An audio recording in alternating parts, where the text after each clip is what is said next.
In 2002, at age 21, Tulsi became the youngest woman in America ever elected as a state representative. That was not enough. In 2003, she joined the Hawaii National Guard. When deployed, in her re-election, her opponent raised the issue, could you serve the people that elected you if, in fact, you were deployed? What did Tulsi do? She withdrew from a re-election campaign in order to continue to serve our country in the war on terror. I refuse to question the qualifications of a woman who's worn the uniform of her nation and never taken it off for 22 years. Tulsi Gabbard is an extraordinary person. She has been so focused on trying to reorient American foreign policy to a America first standpoint, not one of neo-globalist, internationalist wars and nation building at every single corner and every turn. She is one of the greatest patriots, the bravest, most talented woman I've ever met. The national security of this country is something she takes to heart. We are so lucky as Americans to have her. I trust Tulsi Gabbard. She will be honest with you. She will be receptive to your feedback. Tulsi is one of the greatest people I've ever had a chance to know. As the DNI, she's going to tell it like it is. You've got to admire her directness, her forthrightness. The fact now that she's winning over the critics with her honesty, I think is terrific. After multiple deployments and serving in the Hawaii City Council, she was elected to the United States House of Representatives, where she served 4 terms. I will vote for her. I believe she's committed to strengthening our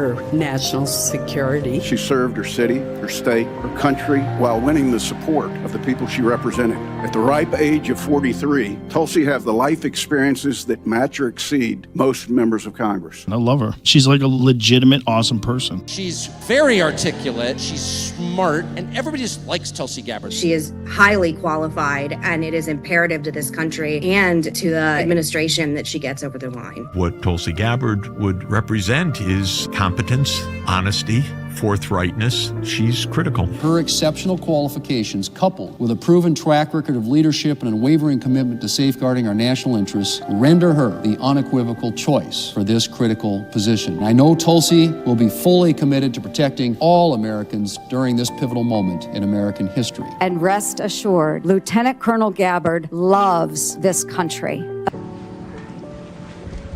Please place your left hand on the Constitution and raise your right hand and repeat after me. I do solemnly swear. I, Tulsi Gabbard, do solemnly swear. That I will support and defend the Constitution of the United States. That I will support and defend the Constitution of the United States. Against all enemies, foreign and domestic. Against all enemies, foreign and domestic. And that I will bear true faith and allegiance to the same. And that I will bear true faith and allegiance to the same. That I take this obligation freely. I take this obligation freely. Without any mental reservation. Without any mental reservation.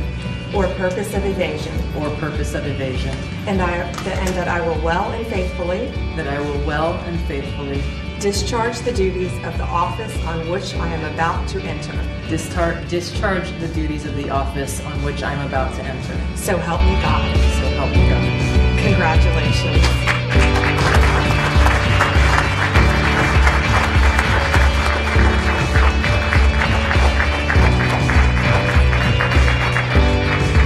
Her seeming glorification of Vladimir Putin. It is hard to understand, coming from the country that defeated the Soviet Union in the Cold War, that we would put a woman in charge of our entire intelligence community who has shown over and over repeated interest in Vladimir Putin, taking his side of the argument, wondering what he's done right and our intelligence community has done wrong. Gabbard was confirmed by a vote of 52 to 48, with all 47 Democrats, as well as Mitch McConnell voting against her. A brutal bit of irony from the man who used to control the Republican Party, now finding himself casting what is basically an ineffective dissent to oppose a nominee who Russia is cheering for. I can't tell you how disappointed I am in my former Republican colleagues, many of whom know better. And you know, I think there's a certain irony that I would quote Mitch McConnell today. Mitch McConnell said, "It's her judgment." Do you really want somebody in charge of this really sensitive and important part of protecting our national security? Someone who's had such poor judgment in the past?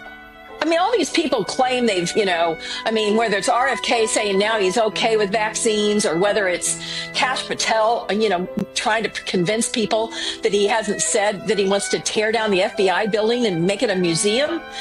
Forget all these people like trying to disavow who they were.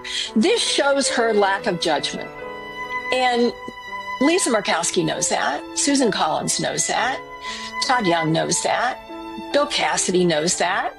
So, these guys have lost their minds. They've just lost their minds. I don't know what else to say. I think Mitch McConnell's having a John McCain moment, but Mitch McConnell always seems to disappoint, and John McCain rarely did.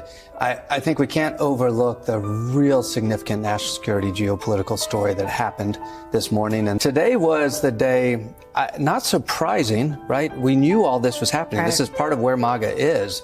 But boy, a pivot in American foreign policy. And I think in Mitch McConnell's vote, he sees that.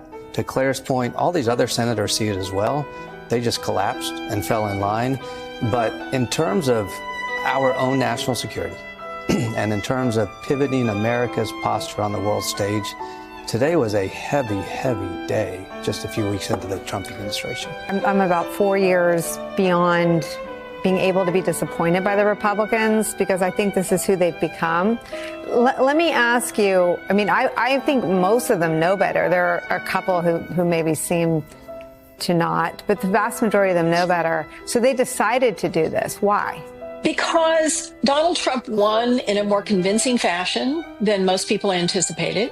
Because he won in spite of all the things he has done and shown the American people about his character and integrity.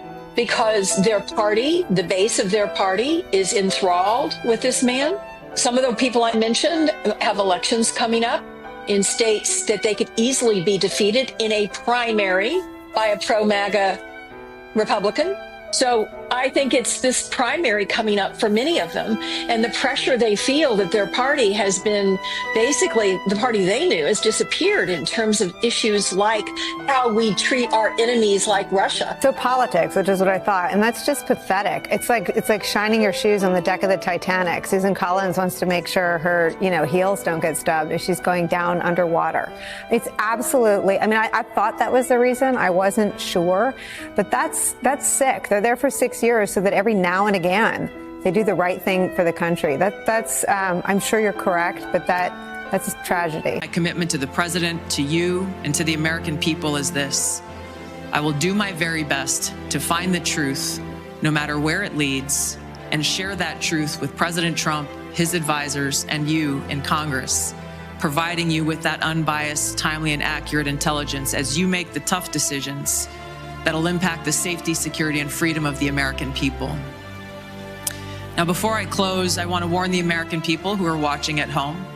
You may hear lies and smears in this hearing that'll challenge my loyalty to and my love for our country. Those who oppose my nomination imply that I am loyal to something or someone other than God, my own conscience, and the Constitution of the United States, accusing me of being Trump's puppet, Putin's puppet, Assad's puppet, a guru's puppet, Modi's puppet, not recognizing the absurdity of simultaneously being the puppet of 5 different puppet masters. The same tactic was used against President Trump and failed. The American people elected President Trump with a decisive victory and mandate for change. The fact is, what truly unsettles my political opponents is I refuse to be their puppet.